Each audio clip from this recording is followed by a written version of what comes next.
Hello everybody! Dahil off day ng Inday today ay Gala Days. So dahil dyan ay andito tayo ngayon sa Sabodam. Dito lang ito sa Barakbak, Santa Fe.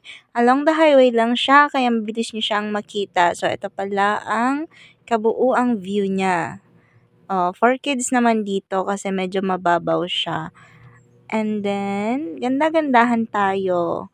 So, ito nga pala yung sa adult kasi medyo pinalalim ito. Nasa 6 feet, 5 to 6 feet.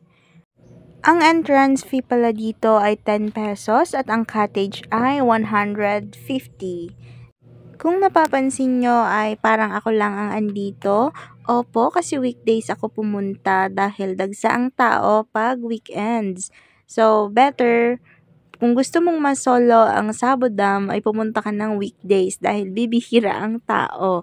So, kunwari, iyon lang yung Sabodam. O, diba? O, at yan ang aking friendly na si Sherlyn. So, nag-timelapse muna kami at ayun, nag-shoot ako sa Salbabida. Tinawag ko ang kuya para mag-swimming papunta doon sa dulo. O, diba? Medyo malayo-layo yan. Nakakatanggal ng belly. Char. O, so, yan, mag-isa ko na. And after mag-swim ay nagutom ako. So, kain muna. Ayan, nakadami na tayo ng watermelon. Ay nga pala, nakalimutan ko kayong inform na ito pala ay eating na may konting swimming. Char! Ang kagandahan nga pala dito ay may mga utility na nanonood sa inyo habang nagsuswimming. So, naka-surveillance sila habang kayo ay nag-e-enjoy. Kaya medyo safe naman siya at not too deep naman kaya hindi siya ganun kadelikado. Pero full watch po tayo sa ating mga kiddo dahil hindi nga po natin masabi kung gaano sila kakulit minsan. So, hindi natin controlled. Kaya dapat watch out pa din sa inyong mga babies.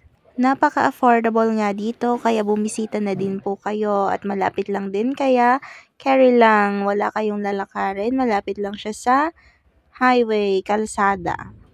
Ayan, ganda-gandahan.